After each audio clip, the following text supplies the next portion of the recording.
Bonsoir. Il fait désormais partie intégrante de notre quotidien.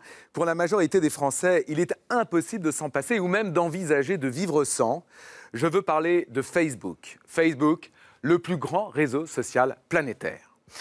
Pour vous donner une idée, en France, nous sommes 30 millions à être utilisateurs. Et dans le monde, écoutez bien, 1 milliard. 1 milliard de personnes abonnées à Facebook, soit un humain sur 7, qui utilise gratuitement ce réseau pour échanger, poster des messages et surtout, se faire des amis. Mais alors justement, ces réseaux sociaux comme Facebook ou encore Twitter pour les plus connus, eh bien ces réseaux sociaux sont-ils eux vraiment nos amis? Autrement dit, comment se servent-ils de nous, de nos échanges, de nos messages? Jusqu'où nos données personnelles peuvent être exploitées à des fins totalement insoupçonnées? Comment pouvons-nous être espionnés ou sous contrôle? En somme, ces réseaux sociaux sont-ils vraiment sans danger pour nous? Réponse avec ce grand document signé Charlotte Marie. Il est à peine 9 h. Dans son appartement parisien, au chaud sous la couette, Léna, 23 ans, ne peut s'empêcher de se connecter sur son compte Facebook avant même d'avaler son café. La première chose que je fais le matin, c'est de faire un tour sur toutes mes pages. Facebook, Twitter, les pages que je gère, mon blog, etc. pour savoir un peu ce qui s'est passé pendant la nuit. Comme 26 millions de Français, elle est accro à ce réseau social et commence toujours sa journée par un petit brin de causette avec ses 361 amis. Je suis en train de parler avec des amis en direct. Là, ils sont aussi sur leur ordi ou leurs iPhones et on est en train de se parler parce qu'on a décidé de se voir plus tard aujourd'hui. Facebook, c'est le réseau social le plus connu dans le monde. Mais aujourd'hui, il en existe des dizaines et il en apparaît de nouveaux en permanence. Vous allez voir que Léna les utilise toute la journée dans toutes ses activités. Par exemple, lorsqu'elle se rend dans l'un de ses endroits favoris, commerce ou restaurant, Léna utilise un autre réseau social. Salut! Ça va? À peine salue-t-elle ses amis que Léna sort déjà son portable pour se connecter à Foursquare. Via son téléphone, elle partage avec tous ses contacts l'adresse de cet endroit qu'elle apprécie. Et en retour, ce réseau social lui permet également de connaître les bons plans et les bonnes adresses de ses amis. Dans le monde, 45 millions d'utilisateurs font comme Léna. Ils se géolocalisent et donnent leur avis sur les endroits qu'ils visitent. Je peux voir des photos du lieu, des brunchs, etc. Je peux voir la liste de mes amis qui sont déjà venus ici, combien de fois, et puis je peux voir aussi les conseils. Et ce n'est pas fini. Lorsque Léna doit faire des emplettes, elle a encore besoin des réseaux sociaux. Entre un manteau d'hiver et une robe de soirée, son cœur balance. Alors pour se décider, elle va demander l'avis de ses amis sur Twitter. Comme près de 700 millions de personnes sur la planète, elle utilise ce réseau social comme une messagerie instantanée pour partager son humeur, des infos ou des photos. Je vais poster sur Twitter pour demander quelle tenue les gens préfèrent. Et en quelques secondes, Léna reçoit déjà des réponses. A priori, donc ce sera, comme j'avais dit, la robe noire. Parce que l'un de mes amis me suggère que ce soit la robe. Merci. Sur le chemin du retour, la jeune femme n'a pas fini de sortir son téléphone de sa poche. Elle a repéré un message insolite sur un mur et souhaite le partager avec le monde entier. Cette fois, c'est sur Instagram que ça se passe. Un réseau social de partage de photos où Léna va publier son cliché. Au final, elle est sur Facebook, Twitter, Instagram, Foursquare, Google+, LinkedIn, Viadeo. Je suis vraiment addict et du coup, j'arrive absolument pas à imaginer ma vie sans. Mais ce que nous ignorons souvent, c'est que ces messages, ces humeurs, ces photos que nous publions toute la journée ont une valeur. Derrière ces réseaux se cache en réalité un gros business. Car les réseaux sociaux analysent, exploitent et rentabilisent nos données personnelles. Notre vie privée est devenue une mine d'or, le plus souvent à notre insu. Certains chiffres donnent le vertige. Toutes les 10 secondes sur Terre, 80 personnes découvrent Internet. 8000 se connectent à Facebook. 23 000 tweets sont envoyés toutes les 10 secondes. Lorsqu'il se passe un événement dans le monde, c'est sur les réseaux qu'on le retrouve. Barack Obama réélu, c'est sur Twitter qu'il partage sa joie. Un nouveau pape à Rome, un tweet du Vatican informe le monde. Les réseaux sociaux, la dernière folie du net, ils sont en train de conquérir la planète entière. Tous ces sites sont nés aux États-Unis, en Californie. Le premier à avoir remporté un succès planétaire, c'est Facebook. C'était il y a 10 ans, et au départ, c'est un jeune étudiant d'Harvard, Mark Zuckerberg, qui en a eu l'idée. Aujourd'hui, le site a réussi à rendre accro plus d'1 milliard d'internautes et affiche un chiffre d'affaires annuel de 8 milliards de dollars. Derrière lui, sont nés des dizaines d'autres réseaux sociaux qui transforment leurs inventeurs en milliardaires en quelques années. Tous les mois, de nouveaux réseaux apparaissent, bien décidés à se faire une place dans ce nouveau business. Alors, comment font-ils pour nous rendre accros à leur réseau? Quelle méthode utilisent-ils pour faire de l'argent avec nos données personnelles? Et si jamais je clique sur cette publicité, je suis invité à retourner sur le site marchand et à terminer ma commande. Jusqu'où sont-ils capables d'aller pour rentabiliser les informations que nous pensons ne partager qu'avec nos amis? Mais raconter sa vie privée, ses moindres faits et gestes, ses amours et ses amitiés à tout le monde sur les réseaux sociaux, est-ce vraiment sans danger? Comment certains pénètrent-ils notre intimité pour parfois abuser de nous? Des diffusions d'images pédopornographiques. Comment? Oui. Mais, alors là, je m'en vais tout de suite. Non, vous n'avez pas le droit, vous êtes placé en garde à vue, monsieur. Nous avons voulu savoir comment certains exploitent les réseaux sociaux pour des raisons criminelles. Bonjour, ça va? Et face à ce nouveau phénomène, nous avons enquêté pour comprendre comment se défendre et protéger nos enfants. Je me dis qu'il peut aller voir, mon fils de 13 ans peut aller voir des sites interdits aux enfants. Réseaux sociaux, du rêve au cauchemar, enquête dans les coulisses de vos sites internet préférés. Plus d'1 humain sur 4 surfe aujourd'hui sur le net. Et de nouveaux membres s'inscrivent chaque jour sur les réseaux sociaux. Si les sites de partage prospèrent autant aujourd'hui, c'est parce que sans le savoir, nous, les utilisateurs, leur donnons des milliers d'informations qui leur font gagner beaucoup d'argent. Et cela commence dès notre inscription. Au sud de Paris, cela fait maintenant plusieurs semaines que Sophie tente de convaincre sa voisine de la rejoindre sur un célèbre réseau social.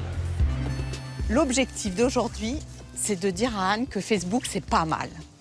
Bon, je suis pas depuis longtemps, mais je trouve ça quand même assez rigolo. Salut la miss. Hello. Pour convaincre son amie, Sophie lui explique en quelques mots à quoi sert le réseau. Par exemple, publier des photos avec un petit texte et lire les commentaires des amis. Par exemple, j'ai mis sur mon pêle-mêle du bureau le beau dessin d'Alice fait spécialement pour moi a rejoint le président la classe. Et alors après, mes amis, ils vont dire qu'ils aiment ou ils vont mettre un commentaire. Bon, c'est idiot, certes, mais voilà, moi je trouvais ça drôle. C'est pas grave. Ça mange pas de pain. Ça mange pas de pain. Alors c'est décidé, Anne va franchir le pas et contribuer sans le savoir au business du premier des réseaux sociaux. L'inscription est bien gratuite, mais en répondant à d'innocentes questions, elle va devenir une source potentielle de revenus pour Facebook. Prénom, nom, adresse électronique. Donc ça, je la marque. Très vite, Facebook va se montrer plus indiscret. Anne doit aussi lui révéler sa date de naissance. C'est obligatoire pour s'inscrire sur le site. Mais une fois son compte créé, les questions ne vont pas s'arrêter pour autant. Là, je crée, hein. Allez, hop. Vas-y, tu rentres dans la communauté. Bienvenue sur Facebook, Anne. Paramètres de confidentialité, c'est vous. Une fois inscrite, ce n'est pas encore le moment pour Anne de s'amuser. Car les questions continuent. Facebook veut toujours en savoir plus sur elle. Le site aimerait connaître les écoles qu'elle a fréquentées, le nom de son employeur, son adresse actuelle et même son lieu de naissance. Un interrogatoire des plus serrés auquel elle ne s'attendait pas. Oh là là. Ah ben là, c'est ta vie. Ah, faut que je remplisse tout ça? Oui. Le réseau social est du genre très curieux. Il veut tout savoir des passions d'Anne. Comme les films qu'elle a vus, ses livres préférés, ses lieux de vacances, la marque de sa voiture et, plus surprenant, si elle est inscrite comme donneuse d'organes. Officiellement, rien de bien méchant. Ce serait avant tout pour l'aider à retrouver ses amis et les tenir au courant de ses activités. Pourtant, Facebook a une autre idée derrière la tête. Pour s'en rendre compte, il suffit de jeter un œil aux conditions générales d'utilisation que Anne a acceptées d'un simple clic en s'inscrivant, sans même prendre le temps de les lire, un peu comme tout le monde. On ne sait pas, voilà. Mais on est d'accord. On est d'accord, parce que de toute façon tout le monde est d'accord, donc il n'y a pas de raison. Sans le savoir, Anne vient de signer un chèque en blanc à Facebook. Elle vient en particulier d'autoriser le site à monnayer des informations qu'elle lui fournit. En clair, Facebook a maintenant le droit de gagner de l'argent grâce à sa vie privée. Vous nous autorisez à utiliser vos noms, photos de profil et informations dans le cadre d'un contenu commercial, sans vous verser de dédommagement. Et la traque aux informations ne s'arrête pas avec l'inscription. Désormais, chaque fois qu'Anne se connectera, elle donnera sans s'en rendre compte de nouvelles infos à Facebook. Ses moindres faits et gestes vont être observés et enregistrés par le site, qui va continuer dans son dos de remplir sa fiche de renseignement. Et pour l'encourager, Facebook a mis au point une arme imparable. Ce pouce levé vers le haut, le fameux like, j'aime en français. Un petit symbole a priori inoffensif et qui pourtant rapporte très gros aux géants des réseaux sociaux. Chaque fois que vous aimez la page d'une marque, d'un artiste ou d'un sportif, Facebook l'enregistre et stocke méthodiquement vos préférences. Elles lui serviront plus tard. Mais où vont toutes ces données? Où sont-elles stockées? Et à quoi servent-elles?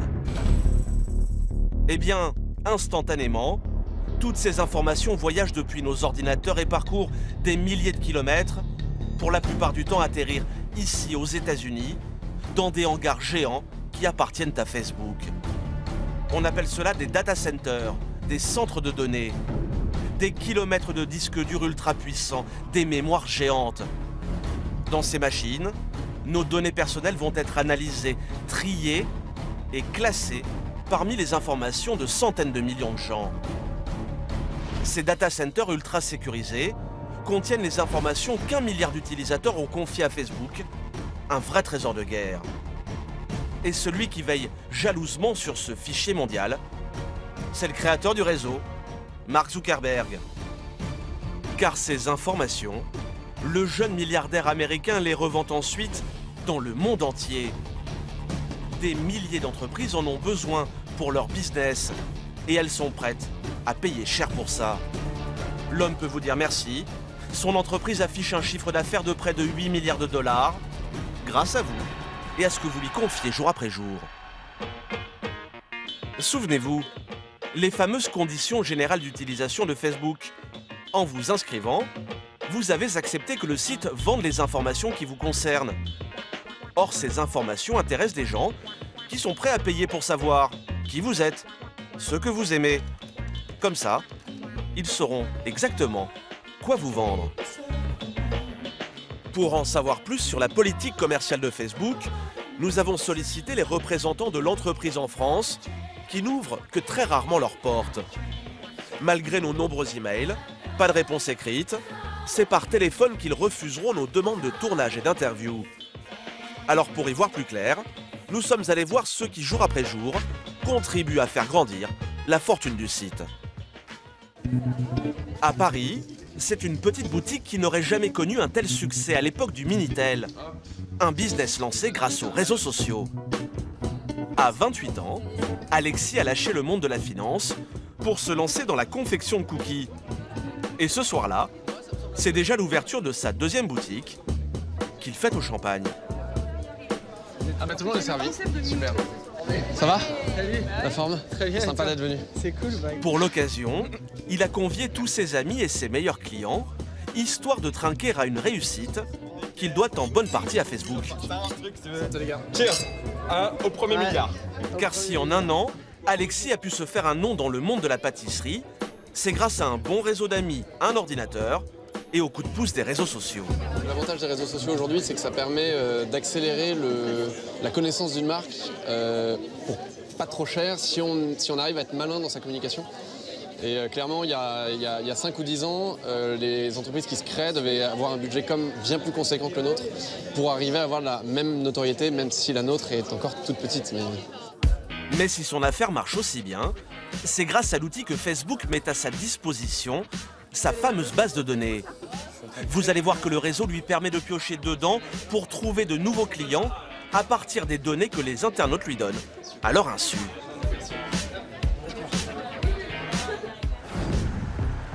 Le lendemain matin, nous retrouvons Alexis en pleine séance de pâtisserie, en train de tester une toute nouvelle recette de gâteau. Et ses cookies sitôt enfournés, il troque son tablier de pâtissier contre le costume d'un chef d'entreprise du 3e millénaire. Direction Facebook, d'où il s'apprête à lancer une vaste campagne de publicité. C'est comme cela qu'il déniche ses clients en utilisant la base de données géante que Facebook met à sa disposition.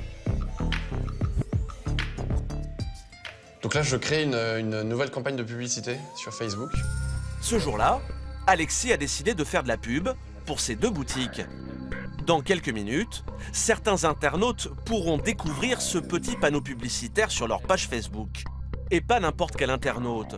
Le jeune homme va pouvoir sélectionner ceux qui verront sa pub parmi le milliard d'abonnés du site. Et la méthode proposée a de quoi surprendre. Ça, c'est l'étape cruciale. C'est le moment où on cible l'audience de la campagne de publicité. Cibler l'audience, cela veut dire qu'Alexis ne va s'adresser qu'à un type très précis d'abonnés, uniquement ceux qui ont une chance de devenir ses clients. Alors sur le site, il va faire ses courses et choisir ses cibles. Le jeune homme commence par déterminer un pays, la France, mais surtout la ville où résident les abonnés Facebook qu'il a dans sa ligne de mire. Ce sera Paris et les communes alentours. Pas utile d'aller voir plus loin. Comme aujourd'hui, mes boutiques sont uniquement à Paris et qu'on ne livre, on fait beaucoup de ventes à distance, mais qu'à Paris. Voilà, je ne suis pas très intéressé par le fait qu'un Lyonnais ou un Bordelais entende parler de la fabrique cookies, pour le moment en tout cas. Ensuite, Alexis va pouvoir choisir l'âge de ses cibles. Il ne veut que des majeurs. Mais s'il le voulait, il pourrait être encore plus difficile, car Facebook propose des dizaines de critères différents. Alexis pourrait par exemple choisir de ne s'adresser qu'à des célibataires, des hommes ou des femmes, des couples mariés, des passionnés de lecture, de jardinage, de cuisine ou de bricolage. Grâce à ce programme, Alexis peut donc s'adresser directement aux personnes qui l'intéressent le plus. Et si Facebook connaît aussi bien son monde, c'est parce que ce sont les usagers eux-mêmes qui lui ont fourni toutes ces informations. Souvenez-vous d'Anne, quand elle s'est inscrite, elle aussi a dévoilé son âge, sa ville, sa formation, son employeur. Elle a nourri la base de données dans laquelle Alexis est en train de faire son marché. Une fois tous ces critères sélectionnés, il ne reste plus à Alexis qu'à choisir la durée de sa campagne et le budget qu'il est prêt à dépenser pour faire sa pub. Je rentre un budget de 200 $. 200 $, moins de 150 €, voilà le budget choisi par Alexis. Pour ce prix-là, son affiche sera présente sur Facebook pendant 1 mois. Facebook casse les prix du marché pour séduire les annonceurs. Car si Alexis avait voulu s'offrir une campagne de pub de cette envergure, dans la presse écrite par exemple, cela lui aurait coûté plus de 2000 €. Pour 200 $, évidemment, aucune presse papier, aucune télé, aucune radio ne s'intéresse à une entreprise qui est capable qui souhaite dépenser 200 $. Donc le seul moyen qu'on a aujourd'hui avec un si petit budget, c'est de faire de la publicité sur les réseaux sociaux ou sur Google. Mais clairement non, je ne peux pas m'attaquer aux médias traditionnels avec un budget aussi faible. Autre avantage offert par Facebook, à la fin de sa campagne, le site va fournir à Alexis des statistiques très précises.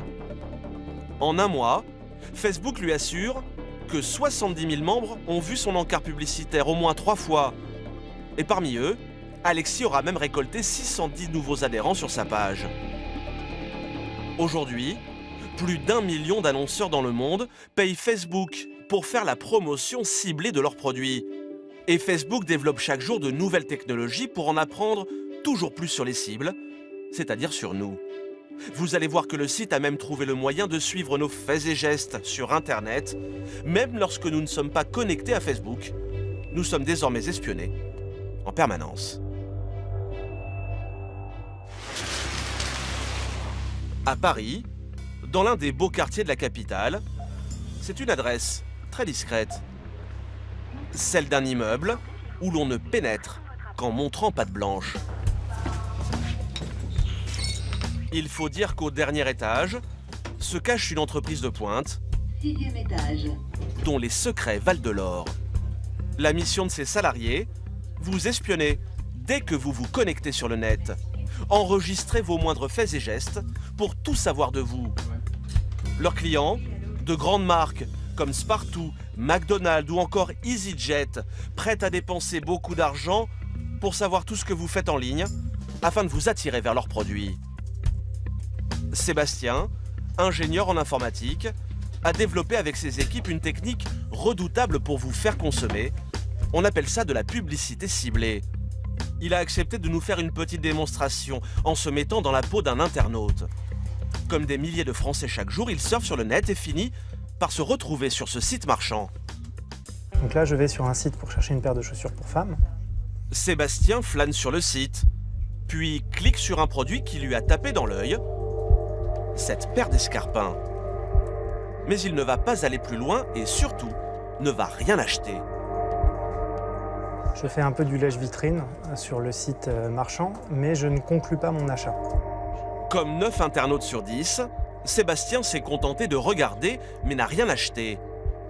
Ensuite, il va se connecter pour la première fois de la journée sur son réseau social préféré et là, une petite surprise l'attend sur sa page, en haut à droite. Et je vais retrouver dans mon Facebook une publicité personnalisée qui me montre la paire d'escarpins que je viens de voir. Comme par magie, une publicité pour le fameux escarpin l'a suivi jusque sur Facebook. Elle n'attend plus qu'une chose, qu'il se décide enfin à cliquer dessus pour passer à la caisse. Et si jamais je clique sur cette publicité, je suis invité à retourner sur le site marchand et à terminer ma commande. Une publicité qui vous suit de page en page jusqu'à ce que vous craquiez. Cela n'a rien de magique. Si Sébastien et ses équipes savent très bien quel type de produit vous intéresse, c'est parce qu'ils vous suivent pas à pas lors de vos activités en ligne. Rien ne leur échappe, grâce à une petite armée d'espions qui travaillent pour eux au quotidien. Et voilà comment ça marche. Lorsque vous allez par exemple sur le site du marchand d'escarpins, vous ne le savez pas, mais il va déposer dans votre ordinateur ce petit espion qui va retenir des informations essentielles, comme le type de chaussures que vous avez vu, sa taille, son prix et la date de votre visite, même si vous n'achetez rien. Cet espion, voilà à quoi il ressemble en vrai. Une petite ligne de code composée de chiffres et de lettres créée par Sébastien et ses équipes pour le compte du marchand de chaussures.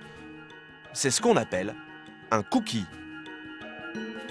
Lorsque plus tard, vous irez sur votre page Facebook, le cookie délivrera l'information au réseau social.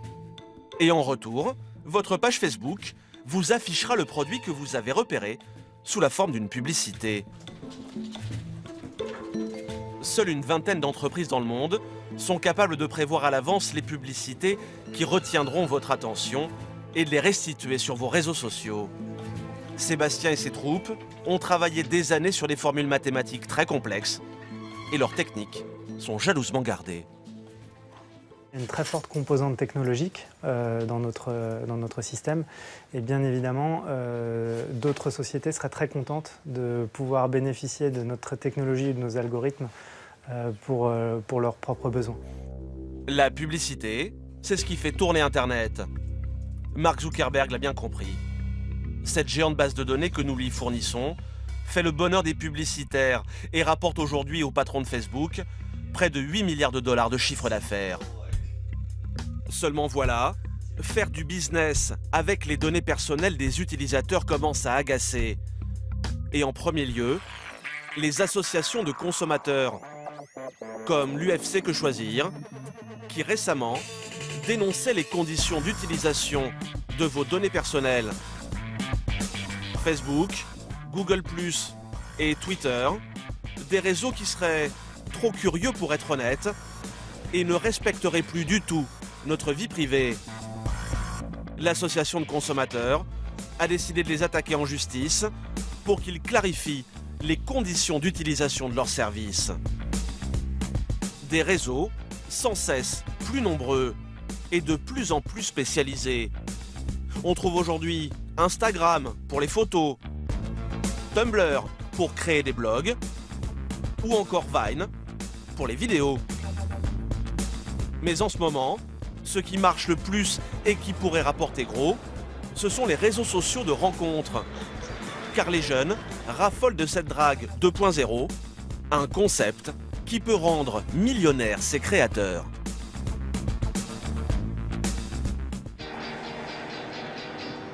À 12 heures de vol de Paris, sur la côte ouest des États-Unis, la Californie, avec, non loin de là, la Silicon Valley, la terre promise du web.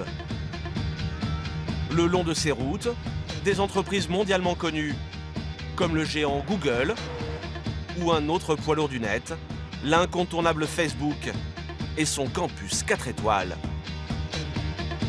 Mais c'est un peu plus au sud de la Californie qu'un petit jeune est en train de faire parler de lui dans le milieu select des réseaux sociaux.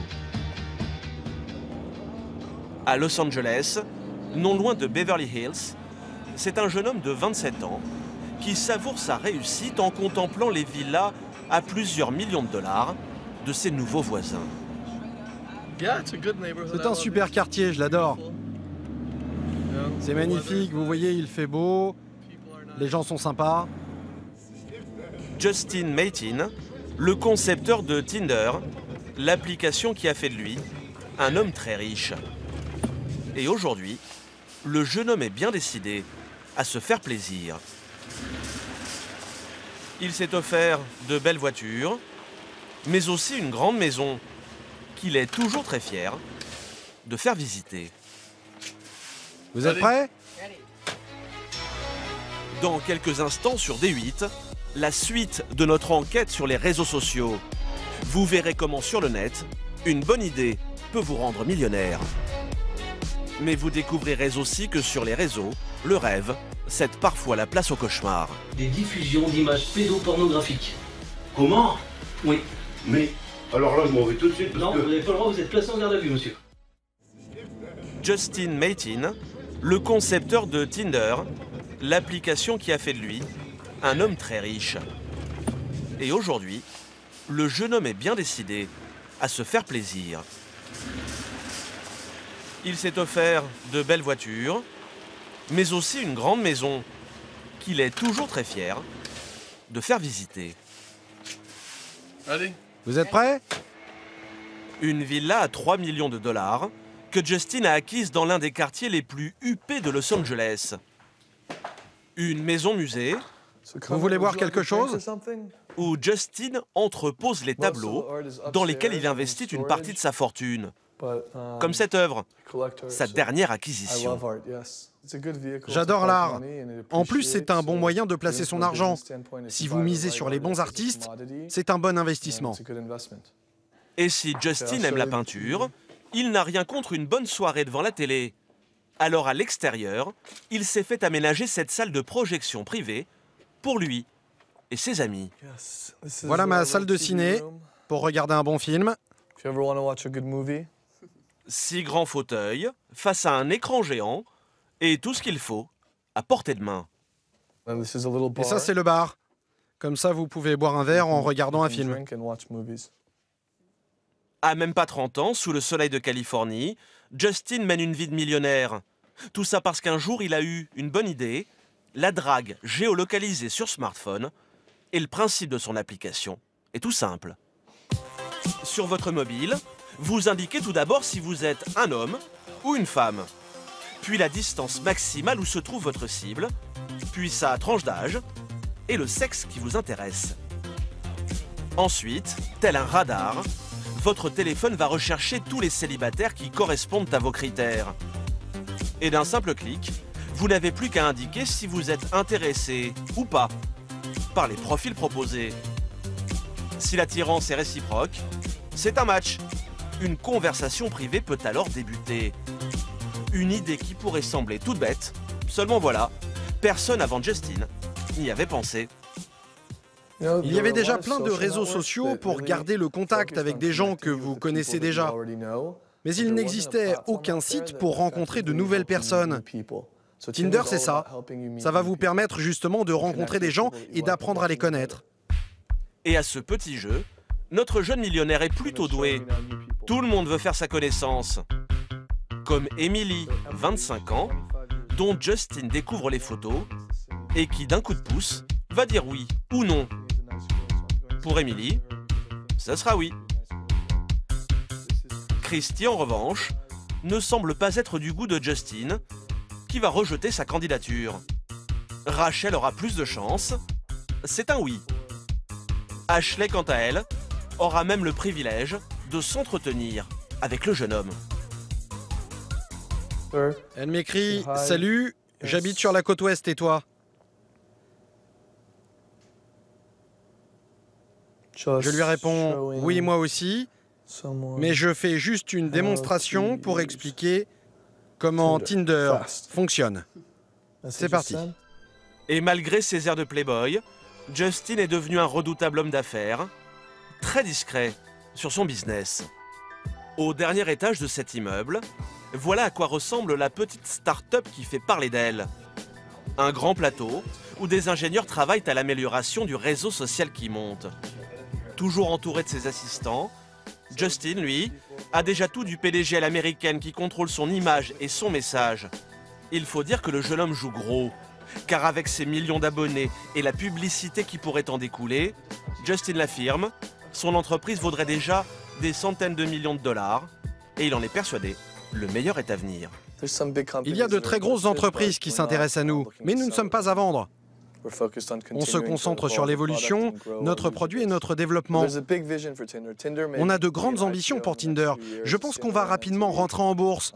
Vous en entendrez parler comme pour Facebook ou Instagram. De jeunes entrepreneurs qui, à moins de 30 ans, jonglent déjà avec les millions. Cela fait bien des envieux. Alors aujourd'hui, pour se faire une place au soleil, certains sont prêts à aller très loin. Et c'est ainsi que sont apparus des réseaux sociaux extrêmes, des réseaux qui dépassent les limites et sont parfois même accusés de provoquer des drames. L'été dernier, l'Angleterre découvre le portrait de cette jeune fille et va tomber des nues. Anna Smith, 14 ans, une ado que ses parents vont retrouver pendue dans sa chambre. Mal dans sa peau, elle avait posé quelques questions aux internautes sur un réseau social à propos de ses problèmes d'eczéma. Ce sont les réponses très violentes qui vont finir par la pousser au suicide. Rends-nous service, va te suicider. Suicide-toi, mais surtout, ne te rate pas. Harcelée, Anna va finir par passer à l'acte. L'Angleterre apprend alors l'existence d'un réseau social que seuls les adolescents connaissaient jusque-là. Ask, un site qui, selon les médias anglais, serait à lui seul responsable de 4 suicides dans le pays. Créé il y a 3 ans, Ask compte déjà plus de 60 millions d'utilisateurs, dont beaucoup de jeunes Français. Le principe du site est simple, n'importe qui a le droit d'y poser n'importe quelle question, et les personnes interrogées peuvent répondre ou pas. En général, c'est plutôt mignon et même bon enfant. Quelle est selon toi la meilleure invention de tous les temps? Le portable. Seulement voilà, l'anonymat est autorisé et du coup, Ask est devenu un grand défouloir pour des ados inconscients ou parfois cruels. Faut pas en vouloir aux autres si t'es moche. Un peu comme une cour de récréation numérique où toutes les insultes, tous les coups seraient permis. Quand ton père sort avec ta mère dehors, pourquoi on dit le sort sa chienne? Mort de rire, mais pends-toi sur la vie de ma mère, pends-toi, t'es inutile et t'as pas de vie. En France aussi, des drames se produisent sur les réseaux. Il y a 1 an, le suicide de la petite Marion, 13 ans, victime de harcèlement sur Facebook, a fait la une des journaux. Le problème que posent ces sites, c'est qu'ils permettent à des utilisateurs malveillants de masquer leur identité ou de se faire passer pour d'autres. harcèlement en ligne et parfois bien pire. Car dans leur traque de ces délinquants du web, les gendarmes spécialisés s'exposent parfois à de surprenantes découvertes.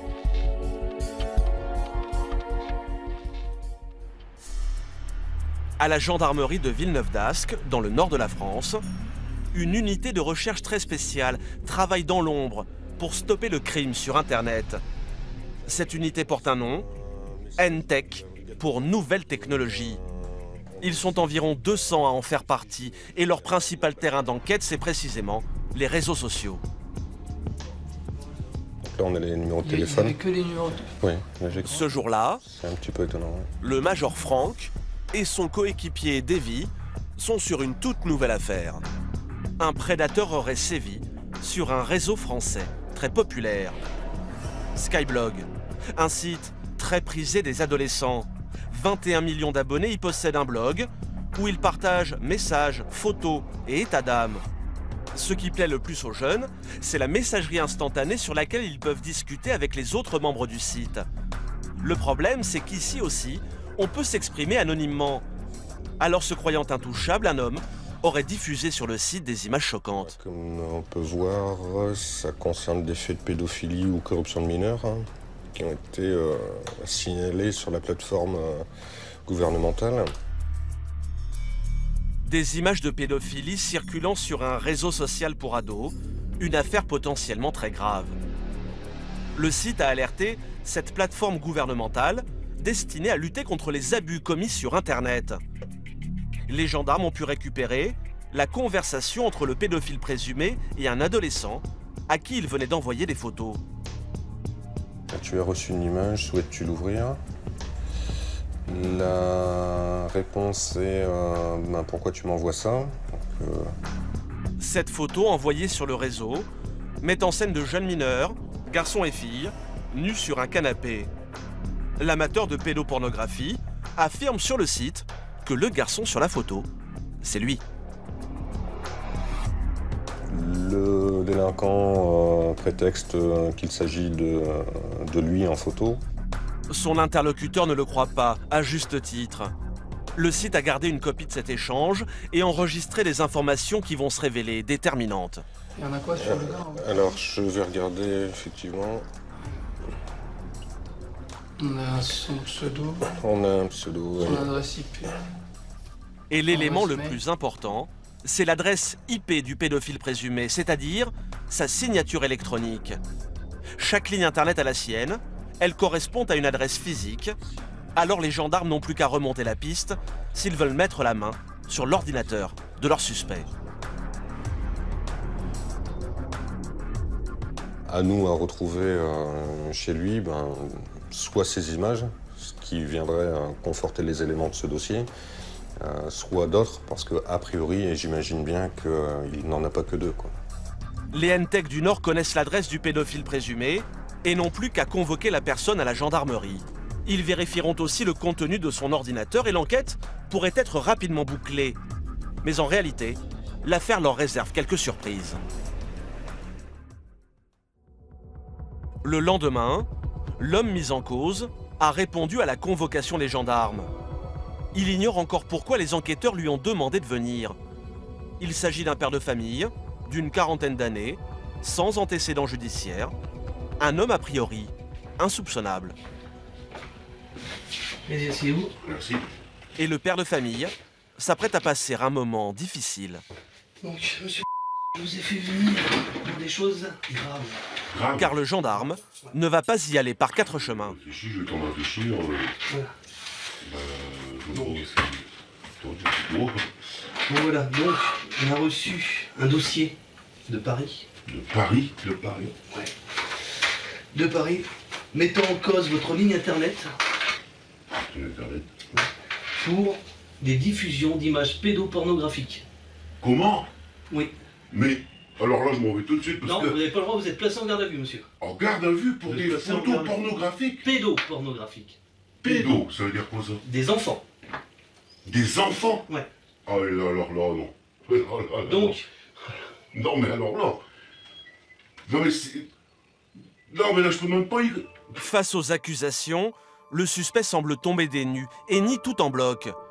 Alors pour le confondre, les gendarmes vont aller chercher les preuves à son domicile, dans son ordinateur. Et pour cela, ils ont besoin de l'expertise des gendarmes spécialisés, Franck et Davy. C'est bon pour toi, Davy? Pour intervenir, les N-Tech emmènent avec eux un arsenal un peu particulier. Ici, pas de gilet pare-balles et encore moins de pistolets, leurs armes à eux sont d'un tout autre genre. Des câbles, soit de téléphone, ou alors aussi disque dur pour stocker. Ils emportent également quelques logiciels spécialisés. A priori, aucun ordinateur ne peut leur résister. Des limiers du net qui protègent les jeunes internautes qui en disent trop sur les réseaux. Nos enfants, nous également, on a tendance à mettre sur ces réseaux tout ce que l'on fait, toutes nos passions, nos centres d'intérêt, et sans forcément avoir les bonnes pratiques parce qu'on ne protège pas forcément ces données personnelles. Vous allez laisser transparaître parmi tous ces réseaux sociaux des données qui peuvent être utilisées par des prédateurs. Franck et Davy vont réaliser une perquisition d'un genre particulier. Ils ne vont pas fouiller la maison, ils vont fouiller la mémoire de l'ordinateur et les comptes internet du suspect, en sa présence, comme le veut la loi. Puisque le suspect nie, ils ont besoin de trouver des preuves, sinon leur accusation ne tiendra pas. Première étape, les réseaux, à commencer par Facebook, le plus connu. Souvent, les prédateurs sexuels s'inventent une identité pour berner leurs victimes. En général, ils se font passer pour de jeunes ados. Mais ici, ce n'est pas le cas. Je regarde le profil. Ça ne présente pas d'ambiguïté puisque l'image de monsieur est bien la sienne. Il n'y a pas de doute à avoir sur l'âge et il est bien identifié comme quelqu'un de marié. Et puis on regarde le type de conversation, voir si on ne détecte pas une conversation avec une mineure, avec des propositions tendancieuses par exemple. Le profil que l'homme utilise sur Facebook est authentique. Rien à lui reprocher de ce côté-là. Et après plus d'une heure à éplucher ses réseaux et ses emails, les gendarmes ne découvrent aucune photo ni aucune conversation suspecte. Mais les enquêteurs le savent, l'individu pourrait avoir effacé les fichiers compromettants. Ils décident donc de saisir les deux ordinateurs de la maison pour en analyser le contenu en détail. Quant au suspect, il les suit à la gendarmerie. Sa garde à vue n'est pas terminée. Alors que derrière cette porte, le suspect continue de répondre aux questions. Dans leur labo, Franck et Davy vont analyser avec minutie le disque dur de son ordinateur. Par contre, la prochaine fois, ils prendront des gants un peu plus grands, parce que... Comme sur une scène de crime, Franck enfile ses gants. J'en ai un. Dans ce boîtier se cachent peut-être les preuves qu'il recherche depuis le début de la journée. Lecteur graveur. Type de disque SATA. Une fois le disque dur extrait, Franck et Davy vont se partager le travail. Et vous allez voir que ces geeks sont bien équipés pour retrouver tous les fichiers qu'on voudrait leur dissimuler. J'ai un résultat de 31 000 images à peu près. Donc c'est un travail conséquent quand même de visionnage. Parce que malheureusement, ça, il n'y a pas de logiciel qui le fait automatiquement. L'essentiel des images qu'on retrouve, en fait, ont été supprimées au départ. Et la personne mise en cause pense qu'elle va passer au travers des mailles du filet comme ça, mais c'est pas le cas en fait. Non. Un travail fastidieux qui va demander des heures de concentration aux gendarmes. Des milliers d'images, de conversations sur les réseaux. Aucun élément de la vie privée du suspect ne peut échapper à leurs yeux d'experts. Là j'ai 3 conversations. Je parle de jeux sur Facebook, parce que ça parle de jouer avec des fruits, etc. Tu es là, peux-tu me débloquer Apangle SVP? Il me manque une clé. Pas grand-chose. Après un long moment passé dans l'intimité du suspect, les N-Tech n'ont pas grand-chose à se mettre sous la dent. Dans la pièce voisine, le suspect est toujours auditionné. Il sait que les enquêteurs sont en train de passer au crible ses ordinateurs. Les gendarmes espèrent que cela va le pousser à admettre la vérité, voire à passer enfin aux aveux. Je suis là pour avoir des explications, et certainement une explication. Moi, je suis désolé, là, je suis complètement retourné. Moi, de toute façon, j'ai rien à cacher, je sais pas. Un suspect qui nie toujours, aucune preuve contre lui. Les gendarmes sont dans une impasse. Se sont-ils trompés? Le doute s'empare des enquêteurs. Et là, vous venez voir les NTEC, pourquoi du coup? Pour voir si j'ai pas un peu plus d'informations pour à mettre sous la dent pour pouvoir plonger dans une faille. Parce que là, de ce qu'il me dit, moi, je peux presque demander une remise en liberté au parquet. Nous, on n'a pas fini les traitements, quoi. Ouais, non, mais voilà, moi... Lui, il peut nous mener en bateau, hein. Le problème, c'est qu'analyser des milliers de fichiers, c'est très long. Faute de preuves, en fin de journée, rien ne permet de maintenir le suspect en garde à vue. L'homme est libéré, mais l'enquête est loin d'être terminée. Car ce qui est certain, c'est que des images pédopornographiques ont bien été envoyées depuis chez lui. Et il reste un deuxième ordinateur à analyser. Malgré l'heure tardive, les NTEC replongent dans leur fouille méthodique, mais sans plus de succès. Ça, c'est la vidéo téléphone. Donc là, on est sur des fichiers épisodes de séries télé Breaking Bad. Des séries téléchargées illégalement, pas vraiment ce que l'enquêteur espérait trouver. Donc je vérifie quand même parce qu'on ne peut pas non plus se fier qu'au nom inscrit. Mais en regardant le fichier suivant, Franck va tomber sur un tout autre type de vidéo. Et un hit sur Russian Teens.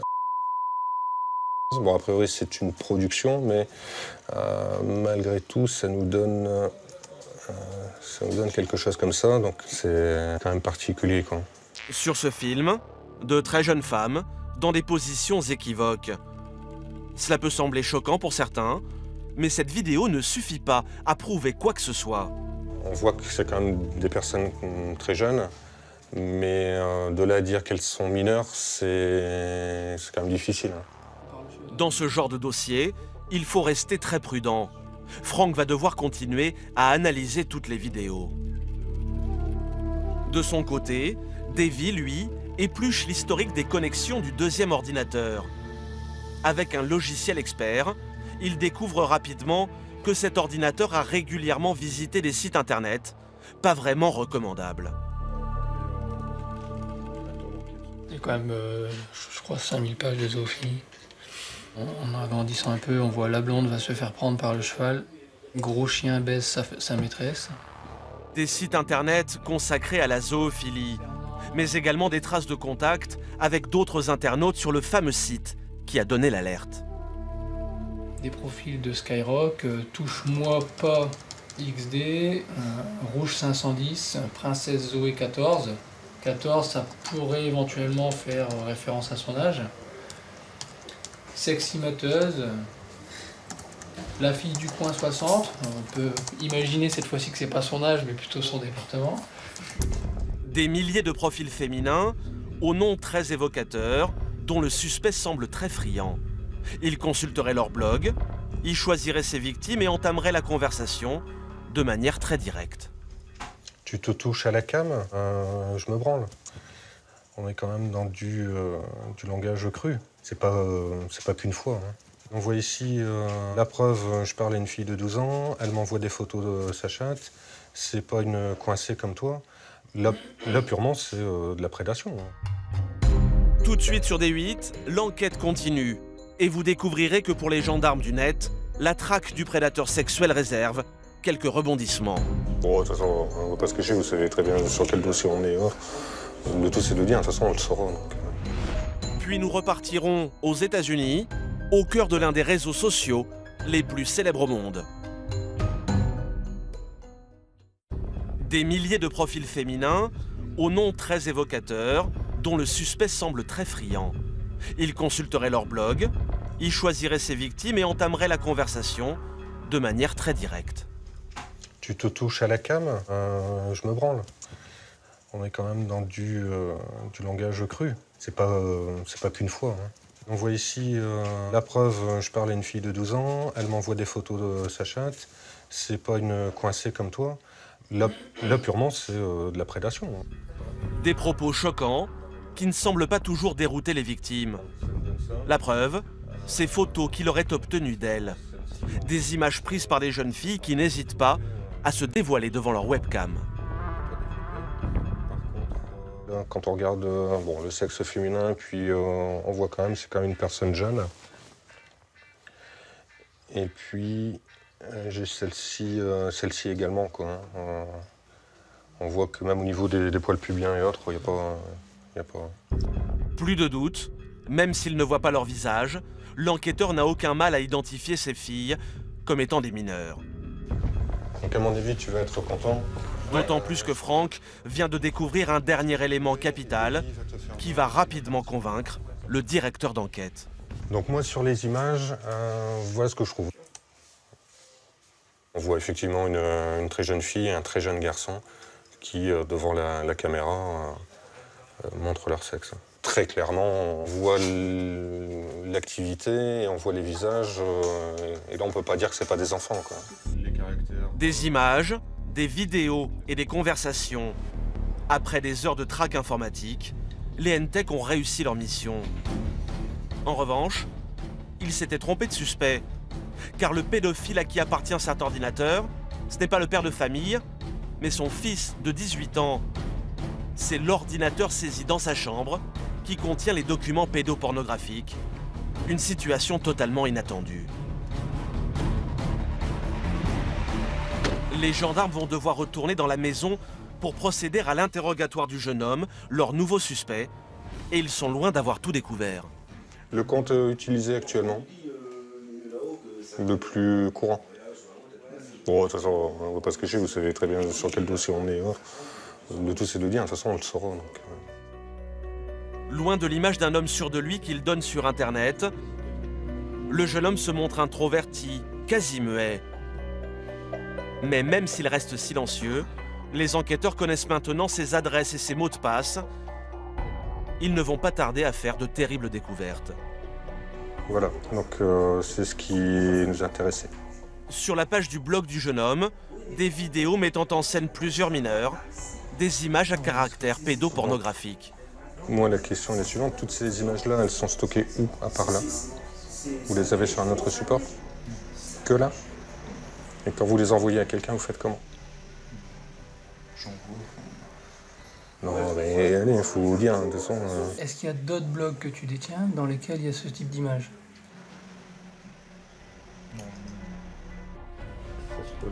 Le suspect n'en dira pas plus. Un jeune adulte d'à peine 18 ans, incapable de prendre conscience de la portée de ses actes. Sa mère, en revanche, est sous le choc, sonnée par cette facette de son fils qu'elle vient de découvrir. On n'aurait jamais cru que ça aurait pu arriver, quoi, un truc comme ça. Ça se passe dans les films, mais on ne peut pas imaginer que ça peut se passer chez nous, quoi. Je me sens responsable, je me dis, est-ce qu'on aurait dû mettre des clés comme il existe pour essayer de stopper certaines choses qui ne devaient pas aller dessus. Pour diffusion et détention d'images à caractère pédopornographique, le jeune homme risquait une peine pouvant aller jusqu'à 5 ans d'emprisonnement. Mais vu l'absence d'antécédents et son jeune âge, la justice a opté pour des soins thérapeutiques. Avec la multiplication des réseaux sociaux, les délinquants sexuels sévissent sur Internet. Alors pour éviter aux enfants de faire de mauvaises rencontres, les gendarmes ont entrepris d'alerter les parents, qui bien souvent sont loin de savoir tout ce que font leurs enfants sur Internet.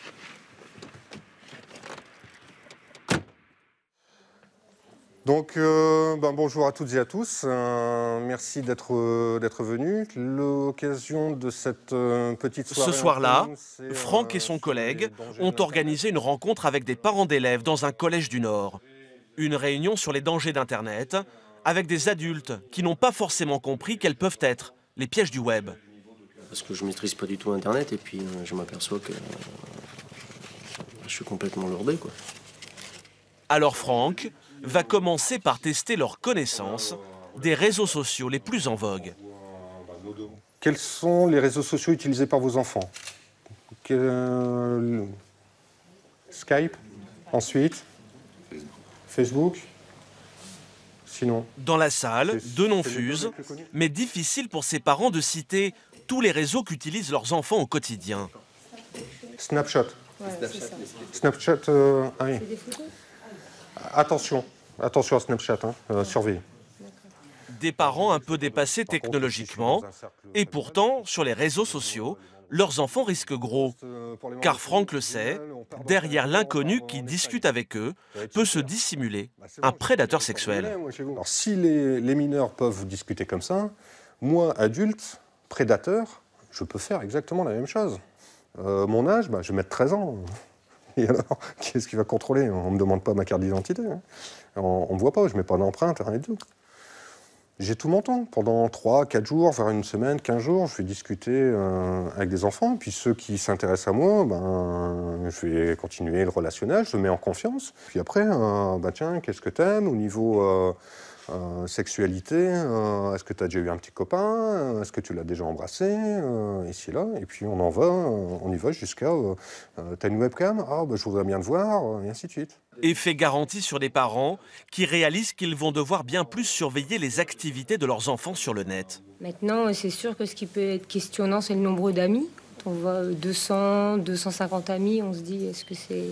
Elle en a beaucoup, votre enfant a beaucoup d'amis?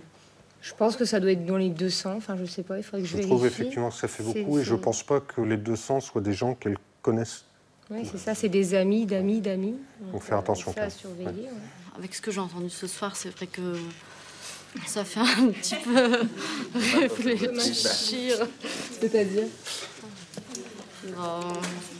je vais peut-être être plus vigilante, encore plus, quoi. Seulement voilà, pas facile pour ses parents de priver leurs enfants de réseaux sociaux. Hervé Barré, le proviseur adjoint, le sait bien. Un ado sans réseau peut vite se retrouver exclu. Le problème avec Facebook, c'est que c'est aussi un facteur d'intégration.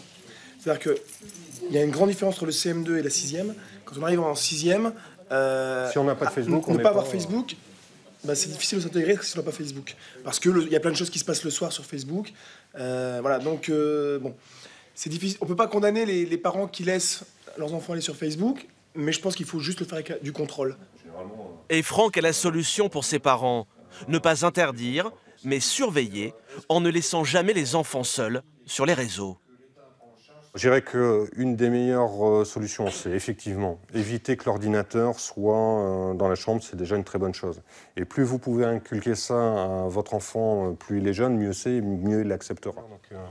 Aujourd'hui, on estime qu'un mineur sur deux s'est déjà connecté à un réseau social. Du coup, pour éviter les drames, la gendarmerie a lancé un vaste programme de sensibilisation des enfants aux dangers des réseaux, le permis Internet.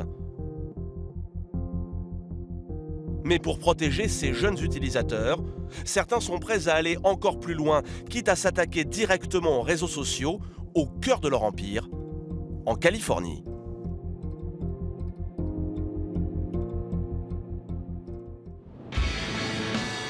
À des milliers de kilomètres de là, direction Sacramento, la discrète capitale de l'État de Californie. Sous la coupole du Capitole, un homme s'est fait une réputation dans toute la Silicon Valley. Bonjour, bienvenue. Et pas sûr qu'il y ait gagné beaucoup d'électeurs. Darrell Steinberg est sénateur de Californie et vient de remporter un drôle de combat, celui du droit à l'oubli sur Internet. Un nouveau trophée à ranger à côté de tous ceux qu'il collectionne. Là, vous pouvez voir Arnold Schwarzenegger. Tout le monde le connaît en France, non? C'est l'ancien gouverneur de Californie. On a négocié quelques budgets ensemble. On était copains, même si on n'était pas d'accord sur tout. Il y a 2 ans, Darrell le Matador est descendu dans l'arène pour combattre certains réseaux sociaux. Salut Nick, ça va? Bien et toi? Même si notre homme n'a rien d'un pro de l'Internet. Ça, c'est mon Facebook? Oui, c'est votre Facebook. Ah, ok. Facebook, un site que M. Steinberg aime bien, car on peut y écrire n'importe quoi, il y a toujours la possibilité de faire machine arrière. Vous voyez, là, vous pouvez effacer ce que vous avez écrit. grâce à ce bouton. Bon, là, on va pas le faire parce que c'est un bon commentaire, mais oui, sur ce site, vous pouvez effacer ce que vous voulez pour que le contenu sur votre Facebook soit toujours approprié et acceptable pour ceux qui le lisent. Voilà ce qui plaît au sénateur Steinberg. Une option qui permet de supprimer tout commentaire ou photo que l'utilisateur regretterait d'avoir posté sur Facebook. Le problème, c'est que de nombreux réseaux ne proposent pas cette option, comme ce site que Nick vient tout juste de découvrir. Qu'est-ce que tu es en train de regarder? C'est un site de partage pour les ados. Je voulais vous montrer les photos qu'on peut y trouver. Oh mon Dieu. Bon, cette photo, ça va encore, mais j'imagine qu'il y en a d'autres bien pires. Et le sénateur Steinberg a vu juste. Sur ce site, de nombreuses photos de jeunes gens, souvent mineurs, dans des situations peu avantageuses, en sous-vêtements ou avec de l'alcool. Teen Spot, c'est un site de rencontre pour adolescents qui fait fureur aux États-Unis. Les jeunes pensent y être tranquillement entre eux et publient tout et souvent n'importe quoi. Le problème, c'est que les adolescents vont grandir et que leurs photos resteront à jamais accessibles à tout le monde. Il n'y a pas l'option effacer sur ce site? Non, j'ai pas l'impression. En tout cas, je la vois pas. Et tout ça, c'est public. Le problème pour M. Steinberg, c'est que le réseau ne permet pas d'effacer ces erreurs de jeunesse, que ces ados risquent de traîner longtemps, pas vraiment ce qu'il y a de mieux comme CV. Beaucoup de directeurs d'université vont sur Google ou Facebook pour se renseigner sur le caractère des étudiants qui s'inscrivent ici. Un tiers d'entre eux a déjà refusé des candidats à cause de ce qu'ils ont trouvé sur le net. Et les employeurs font la même chose. Alors Darrell Steinberg, papa de 2 ados, a décidé de passer à l'action. En Californie, il a fait voter une loi, unique en son genre, celle du bouton effaceur. Oui, mon nom est là. Le voilà, regardez. Le bouton effaceur va permettre aux jeunes ou à leurs parents d'effacer les choses inappropriées publiées sur leur profil. Ça évitera par exemple qu'une photo malheureuse ou un commentaire désobligeant ne fasse le tour d'Internet. Notre loi dit que le site Internet doit proposer cette option très clairement, que ce soit très facile à faire. Un simple clic pour faire disparaître les casseroles qu'un ado pourrait traîner toute sa vie. Voilà ce que permettra la loi du sénateur Steinberg aux jeunes Américains d'ici 1 an. Des officiels qui tentent comme ils le peuvent d'encadrer les réseaux sociaux. Mais pour éviter que les ados ne fassent des choses qu'ils pourraient regretter toute leur vie, certains ont décidé de prendre le problème à la racine, en donnant dès le berceau des formations aux enfants, plutôt surprenantes. Non loin de la Silicon Valley et des géants du net, c'est une petite école qui prépare ses élèves à affronter un avenir dans lequel les réseaux seront tout-puissants. À Santa Clara, dans l'école Catherine Hughes, c'est l'heure de la récré pour une centaine de petits élèves de moins de 10 ans. Aller voir jouer au ballon ou engloutir leur goûter, ils ressemblent à n'importe quel autre élève. Et pourtant, dès la récréation terminée, c'est dans des classes du futur qu'ils repartent assister à des cours high-tech. Grâce à des donateurs privés, la petite école de Santa Clara a pu investir 360 000 € dans du matériel informatique. Ici, disparus cahiers et ardoises. C'est avec des ordinateurs que ces élèves de 8 ans apprennent les mathématiques. Depuis leur plus jeune âge, clavier, écran et souris n'ont plus de secret pour ces petits Américains.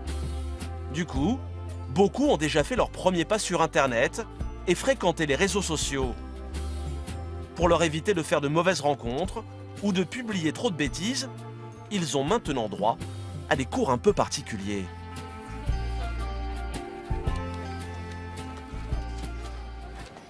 Après quelques multiplications, c'est une matière inédite qu'ils vont maintenant étudier dans la pièce d'à côté, avec Jennifer, leur institutrice. Les enfants, écoutez-moi. Et levez la main quand vous avez la réponse. Et les questions qui vont suivre n'auraient jamais été posées il y a encore quelques années. Combien d'entre vous ont un profil Facebook? La majorité des élèves lèvent la main. Ils sont inscrits sur le réseau social, même si officiellement, ils n'en ont pas le droit. Vous n'avez pas 13 ans, je fais comme si je n'avais rien entendu. Mais plutôt que de les gronder et de leur défendre d'aller sur Facebook, Jennifer va tenter de leur expliquer comment s'y comporter pour éviter les ennuis. Alors pour que le message passe, Jennifer, avec humour, va se mettre à leur place avec des histoires de leur âge. Est-ce que vous pensez qu'il y a des choses qu'on ne doit pas partager sur le net? Des photos inappropriées? Ça, c'est bien vrai. Tu ne mettrais pas des photos de toi, bébé, dans ton bain? Ce serait très embarrassant. Oui, même si c'est très mignon, tu n'aimerais pas que tous tes amis te voient dans ton bain, avec plein de mousse, quand tu avais 2 ans. Éclat de rire général, le message semble être passé. Mais Jennifer ne va pas s'arrêter là. Quel est le meilleur moyen de ne pas mettre sur Internet quelque chose que vous ne voudriez pas qu'on voit? Bien sûr, parfois on peut effacer, mais comment être sûr de ne pas faire de bêtises? Ne pas le mettre sur Internet. Tu ne le mets pas du tout, exactement. Surtout, réfléchissez bien. Réfléchissez longtemps avant de poster quoi que ce soit sur Internet. Réfléchir avant de cliquer. Le mot d'ordre est affiché sur tous les murs de l'école. Apprendre à ses enfants à se comporter sur les réseaux, ici c'est devenu une matière comme une autre, aussi importante qu'apprendre à lire ou compter. Ils utilisent la technologie depuis qu'ils sont bébés. Donc, ils sont bien plus à l'aise que moi, au même âge qu'eux. Alors, je pense qu'il faut leur parler de tout ça très jeune. Sur comment se protéger sur le net, est-ce qu'on peut y écrire ou pas. Parce que ces enfants vont passer toute leur vie en ligne. Une vie entièrement numérique. Moi, je n'ai découvert Internet que lorsque j'avais 16-17 ans. Mais ces enfants ont commencé à jouer sur Internet au berceau. Donc je pense que c'est vraiment important de les prévenir le plus tôt possible. Ces internautes de moins de 10 ans ont déjà bien conscience qu'Internet a la mémoire longue et qu'il ne faut pas y mettre n'importe quoi. Mais qu'en sera-t-il des prochaines générations? En Californie, le Far West du 2.0, des sites comme Facebook, Twitter ou Instagram apparaissent sans cesse. De nouveaux sites qui se créent pour tous les goûts et tous les âges. Chaque jour, des entrepreneurs ont une nouvelle idée et se lancent dans l'aventure. Mais seuls quelques-uns réussissent à sortir du lot et décrochent le jackpot. À San Francisco, le soleil vient de se lever. C'est une nouvelle journée qui commence au royaume des réseaux sociaux. Ici, chaque année, des milliers d'ingénieurs du monde entier viennent tenter leur chance. Et l'un d'entre eux a vite réussi à se faire un nom. Dans le quartier branché de la ville, c'est l'heure de partir au travail pour Michael, 25 ans. Cela fait 2 ans que cet ingénieur né au Havre vit au cœur de San Francisco. Là, c'est la chambre. C'est un peu le bazar, donc il va falloir m'excuser un peu. Michael est une vedette montante des réseaux sociaux. Et ce qui a lancé sa carrière, c'est son travail sur l'un des sites de partage de vidéos les plus visités au monde. Voilà, ça c'était YouTube avant. Ah, quelle horreur. Quand vous consultez une vidéo sur YouTube, vous ne vous en doutez pas, mais c'est Michael et son équipe qui ont conçu la nouvelle interface. Ça, c'est quand j'ai commencé à rejoindre l'entreprise. Ça commence déjà à être un peu plus clair au niveau visuel, etc. Et cette présentation-là, c'est le second redesign massif du site. Quand on regarde le site aujourd'hui, je suis responsable de beaucoup de choses, même si je ne travaille plus chez eux. Donner un coup de jeune à YouTube, rien de tel pour se bâtir une réputation éclair dans la Silicon Valley. Et aujourd'hui, c'est le réseau social qui monte, qui a fait appel à son talent. Cela fait 5 ans que Michael vit aux États-Unis. À 20 ans, son diplôme d'informatique en poche, il quitte la France en emportant quelques habitudes avec lui. À la française, ils ont des croissants qui sont quand même assez bons. Donc j'hésite pas et je les emmène souvent au taf en fait. Malgré son petit sourire et ses allures de touriste, Michael sait qu'il a la pression, car l'entreprise qu'il a recrutée est une start-up à la croissance fulgurante. Pinterest. En moins d'1 an, ce site est devenu le 3e réseau social le plus fréquenté des États-Unis. Son nom, Pinterest, pourrait se traduire par « épingler ses centres d'intérêt », car c'est un site de partage d'images et de bons plans sur la toile. Sur son profil, un utilisateur peut épingler les images de tout ce qui lui plaît sur Internet. Comme par exemple, les chaussures qu'il rêverait de s'acheter, de bonnes idées de recettes, ou encore les voyages qu'il aimerait faire. Pour réunir ses trouvailles sur son profil, il lui suffit d'aller sur le net, comme par exemple sur un site de déco. Si une lampe plaît à l'abonné, il n'a plus qu'à l'ajouter à sa page perso en cliquant sur ce petit bouton rouge, le Pin It. L'image va alors se retrouver directement sur son profil. Quand l'abonné retournera sur Pinterest, la lampe qu'il a fait flasher sera bien rangée sur sa page. Plus besoin de retourner sur le site. Il y a encore 4 ans, Pinterest n'existait pas. Aujourd'hui, plus de 60 millions de personnes l'utilisent et l'entreprise pèse près de 4 milliards de dollars. À 2 pas du géant Twitter, en plein San Francisco, voici donc le siège gigantesque de cette nouvelle entreprise du net. C'est ici que travaille Michael, notre informaticien. Il est 9 h. Hey, bonjour. Et dès qu'il passe les portes de l'entreprise, c'est dans un monde a priori merveilleux qu'il prend place. Une ambiance de travail à l'américaine, dans le plus pur esprit start-up. 1000 mètres carrés de plateau, une décoration soignée et de drôles de bureaux sur lesquels les 200 salariés du groupe peuvent travailler debout ou assis. Michael est ce qu'on appelle un codeur. C'est lui qui programme le site internet du réseau social. Mais le jeune homme ne va pas tout de suite se mettre devant son ordinateur. Car souvent, la première chose à faire le matin, salut les gars, c'est de participer à une réunion plutôt inhabituelle. Pas question de rester vautré sur les canapés. Les réunions se tiennent toujours debout. Allez, au boulot. Un bon moyen pour gagner en efficacité. C'est plus court comme ça. Si on s'asseyait, ça durait trop longtemps. Oui, le but de ces réunions debout, c'est qu'elles soient très courtes pour aller très vite à l'essentiel. Comme on est debout, on n'est pas très à l'aise. Ça évite que ça dure trop longtemps. Lors de cet échange, Michael et ses collègues vont devoir chacun leur tour expliquer aux autres où ils en sont de leur projet. Allez, parlons un peu de ce qu'on a fait cette semaine. Ok, moi j'ai corrigé des bugs sans m'arrêter. Et nos informaticiens semblent très contents d'eux-mêmes. J'ai travaillé les performances du site, mais je dois encore améliorer sa vitesse. Mais le grand héros du matin, cela semble être Michael, le français de l'équipe. Ça y est, j'ai lancé le Japon.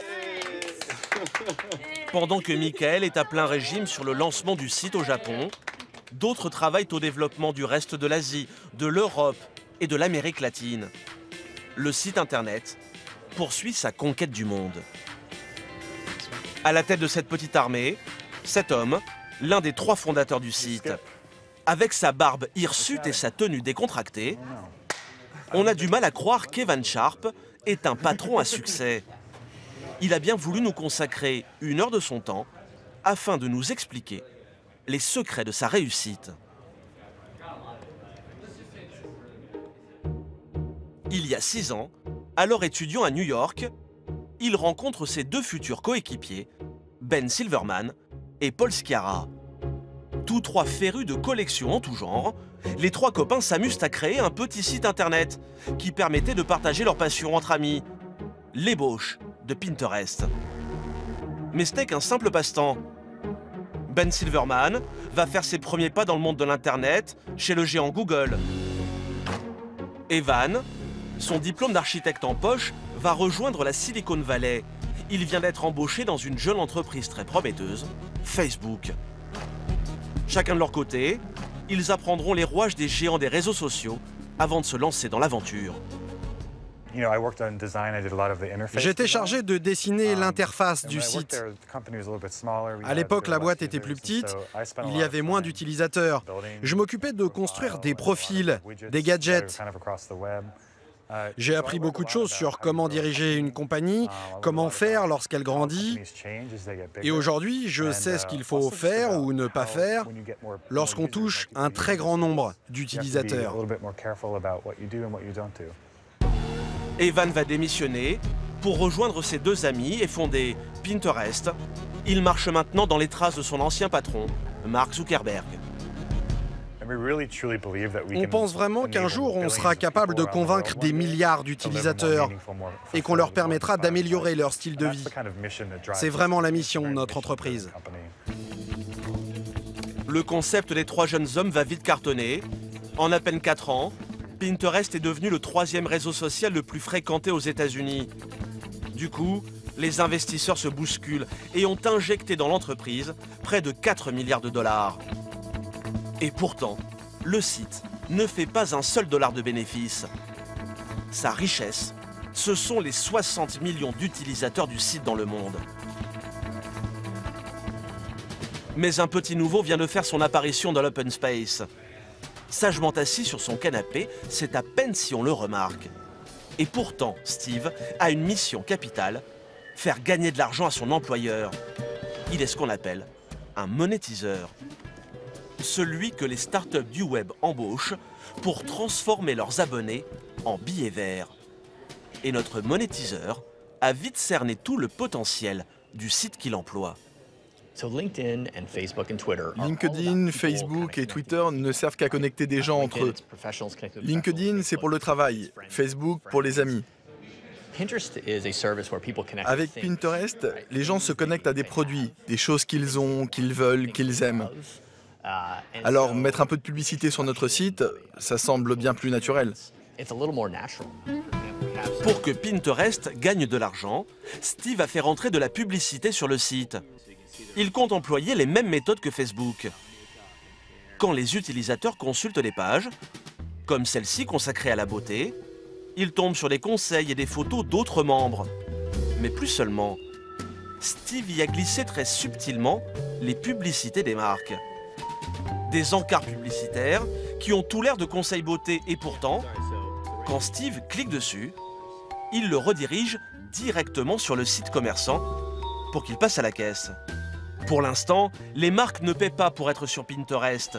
Mais grâce à cette gigantesque base de données, Steve sait bien que les annonceurs n'hésiteront pas à mettre la main au porte-monnaie.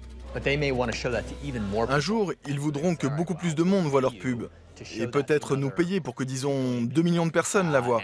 Là, on est en train de réfléchir au prix qu'on leur demandera. Mais c'est l'idée. Ils nous paieront pour que leur publicité apparaisse partout sur le site. Le rêve de Steve, que Pinterest marche sur les traces de son glorieux aîné. L'an passé, Facebook a empoché près de 8 milliards de dollars grâce aux annonceurs. En moins de 10 ans, bon nombre d'entrepreneurs de la Silicon Valley, âgés d'à peine 30 ans, sont devenus les rois des réseaux sociaux, connus dans le monde entier. Grâce à leur concept, ils empochent des millions de dollars, un business qui cartonne et fait rêver outre-Atlantique. En France aussi, de plus en plus d'entrepreneurs ont créé des startups dont la renommée n'est aujourd'hui plus à faire. Jacques-Antoine Granjon et son célèbre site de déstockage, vente privée, Xavier Niel, patron de Free, ou encore Marc Simoncini, le créateur de Mythique. Des success stories à la française qui poussent de plus en plus de petits nouveaux à se lancer dans l'aventure du web. Dans l'Est parisien, ce dimanche soir, c'est soirée-concert pour Gilles et ses amis.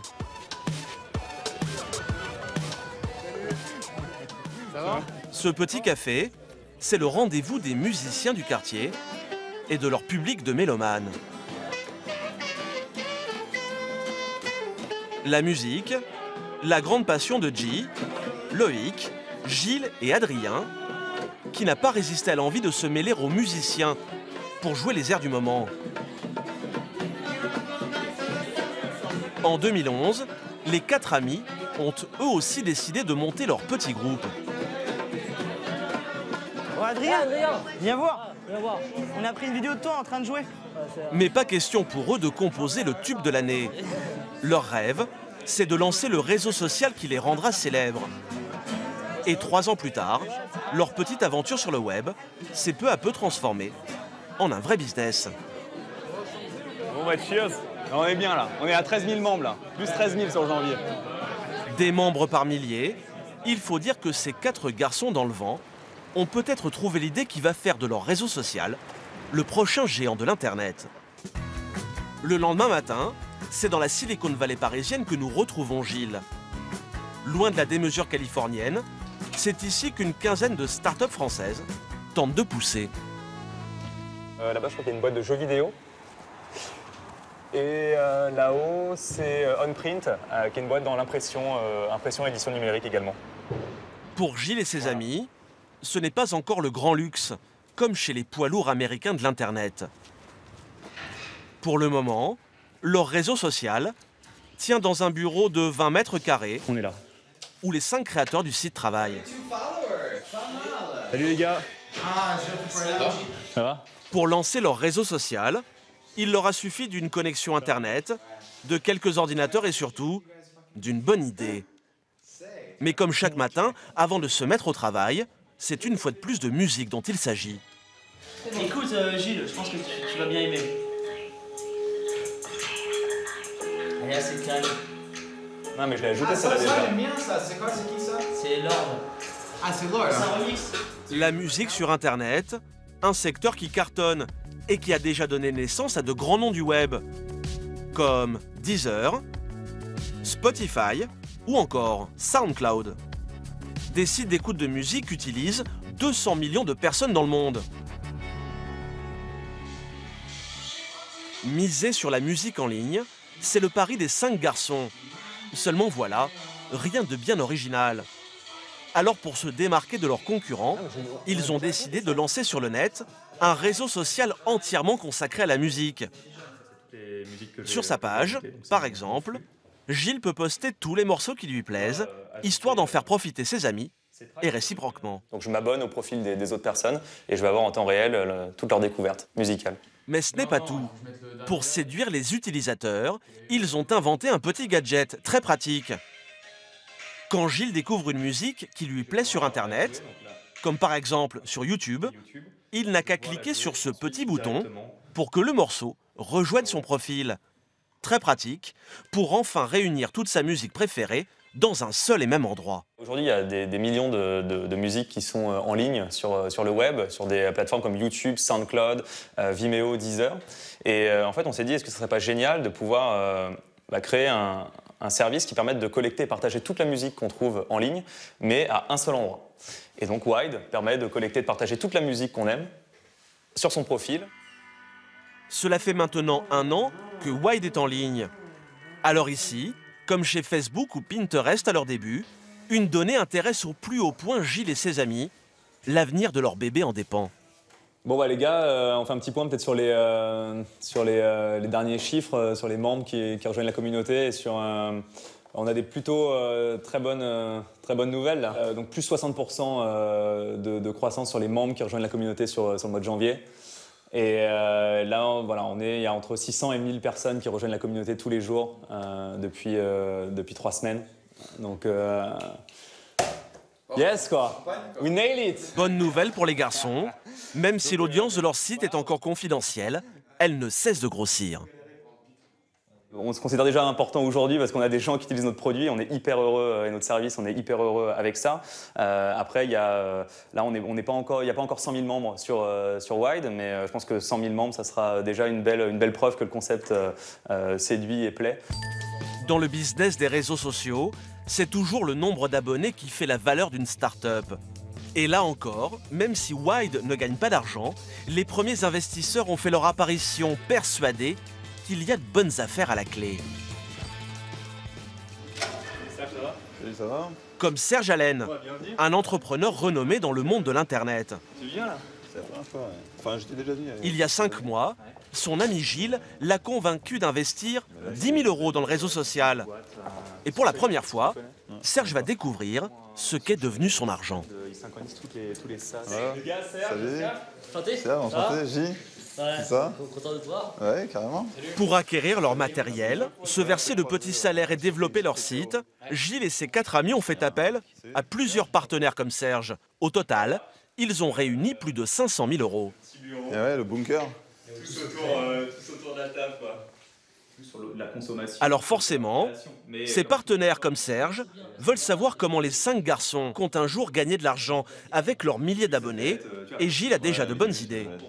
Voilà, les gens qui nous disent j'aimerais bien acheter ma playlist, pouvoir télécharger peut-être directement, même si on est sur du streaming, mais récupérer toute ma playlist, l'avoir en MP3. On a des gens qui vraiment nous demandent ça. Avec un peu cartonné. Donc... Serge est rassuré, mais l'investisseur le sait bien. S'il veut que Wide gagne beaucoup d'argent, il faudra séduire des milliers d'abonnés supplémentaires. C'est toujours ce qui fait la valeur d'une entreprise et Wide semble être sur le bon chemin. Il y a un potentiel. Parce qu'une fois qu'on a une certaine masse critique et une base d'utilisateurs, on peut faire des choses en fait avec cette base-là. Et c'est un indicateur extrêmement important qui aussi démontre le potentiel de viralité et donc d'adoption du service pour peut-être derrière découler vers un modèle économique qui fasse gagner de l'argent, qui pérennise un petit peu l'activité. Des milliers d'abonnés qui un jour deviendront peut-être des millions, séduits par la bonne idée des 5 entrepreneurs. C'est toujours ainsi que naissent les réseaux à succès. Gilles et ses amis ambitionnent déjà de s'installer dans la Silicon Valley, sur les traces des vedettes du web. Et pourquoi pas devenir un jour leurs voisins, dans un quartier où elles sont chaque jour de plus en plus nombreuses. C'est à Palo Alto, au cœur de la Silicon Valley, que s'installent un à un les millionnaires des réseaux sociaux. Après avoir fait fortune avec votre vie privée, ils sont prêts à dépenser sans compter pour protéger la leur, quitte à défrayer la chronique dans le monde entier. C'est une histoire que John King aime raconter à ses visiteurs. Agent immobilier depuis plus de 20 ans, il connaît Palo Alto comme sa poche et les petits secrets qui se cachent derrière ses murs. Cette maison juste là appartient au fondateur de Skype. Tout le monde utilise ce site dans le monde. Quelques centaines de mètres plus loin, le domicile d'une femme, elle aussi très puissante sur le net. Ça, c'est la maison de Marissa Mayer. Qui est-elle? C'est la PDG de Yahoo. Et l'une des plus grosses maisons du quartier, c'est celle-là. Voici le domaine de Larry Page, l'un des créateurs du géant Google. Mais depuis 6 mois, celui dont John King parle tous les jours, c'est Mark Zuckerberg, le plus jeune milliardaire du net, le client dont rêvent tous les agents immobiliers du monde. John décide de nous emmener faire le tour du pâté de maison, histoire de nous montrer à quoi peut bien ressembler la propriété de ce voisin hors du commun qui pèserait près de 20 milliards de dollars. On arrive vers la maison. Juste là à gauche. Vous voyez, c'est ce grand bâtiment blanc. Et là, c'est la porte d'entrée. Derrière ces haies et le mur de briques, nous voici donc devant la résidence du créateur du réseau social le plus célèbre au monde. Nous sommes juste devant la maison de Mark Zuckerberg, juste derrière ce portail. Il y a 2 ans, le patron de Facebook a acheté cette maison pour 7 millions de dollars. Une résidence de 500 mètres carrés, avec 5 chambres, une piscine, un solarium et un grand jardin. Mais quelques mois plus tard, Mark Zuckerberg va également acheter les 4 maisons qui entourent la sienne. Pour convaincre ses voisins de vendre, il va leur proposer de doubler le prix de leur maison. Zuckerberg n'avait pourtant pas besoin de s'agrandir, simplement de régler un petit problème. Ça, c'est la première maison qu'il a achetée lorsqu'il a appris qu'un complexe immobilier allait être construit à cet endroit.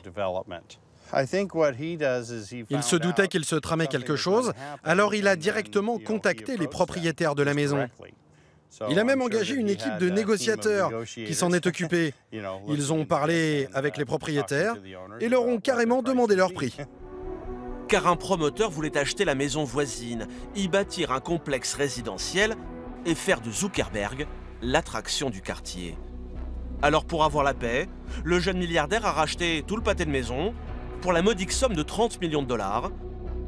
De quoi faire ricaner la presse du monde entier, qui va moquer les efforts du jeune homme pour protéger sa vie privée, alors qu'il a bâti sa fortune en exploitant celle des autres. Et le business des maîtres des réseaux sociaux n'est pas prêt de s'arrêter.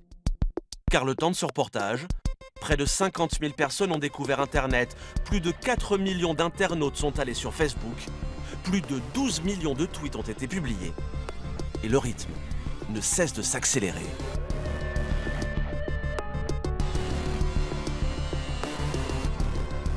Voilà pour ce reportage consacré aux réseaux sociaux. Cette émission est maintenant terminée. Nous l'avons préparée avec Thierry Hornet, Aurore Belser, Dorothée Cochard, ainsi que les équipes de Cartel Presse. Bonsoir et bonne semaine.